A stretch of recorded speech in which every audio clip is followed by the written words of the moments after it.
For more on Typhoon Soudelor, we're joined on the phone now by Joanna Lei in Taipei, and she's a Taiwan current affairs commentator. Welcome to the broadcast.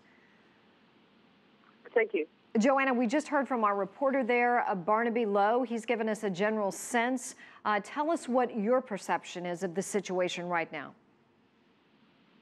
Well, certainly the largest typhoon that hits northern Taiwan in recent memory had seemed to disappear in thin air, because if you look out the window right now, there's no wind and there's no rain, and everything seems to be very peaceful.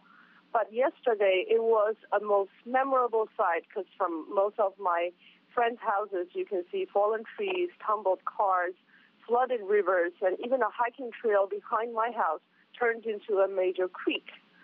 Over 2,000 fallen trees in Taipei City alone disrupted traffic in many areas.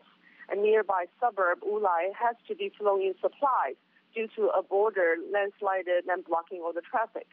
In other words, this typhoon did hit Taiwan very hard, but Taipei and Taiwan as a whole has proved its robustness and readiness for emergencies like this. So the recovery work and the major cities have done an amazing job in bringing people's lives back to normal.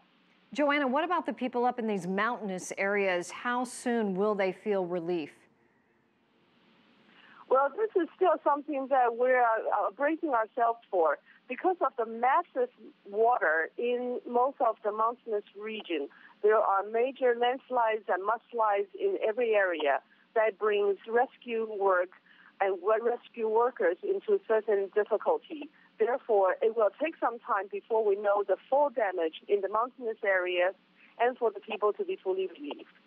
What about transportation in terms of flights, railway service, any means that people use to get around?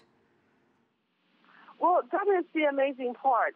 If people recall, yesterday we actually suspended the rail service as well as the airport transportation.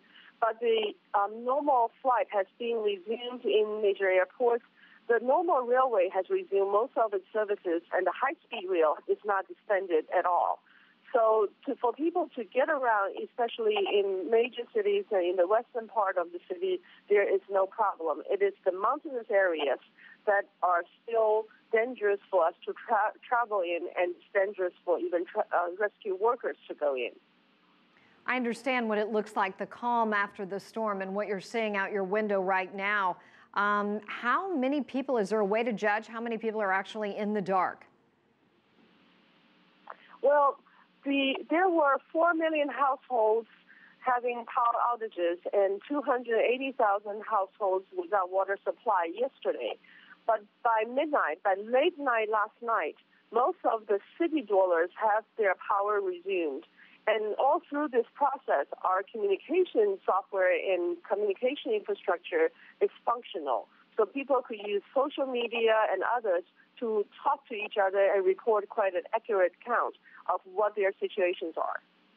Well, Joanna Lei, thank you so much for your time, and we wish everyone the very best there.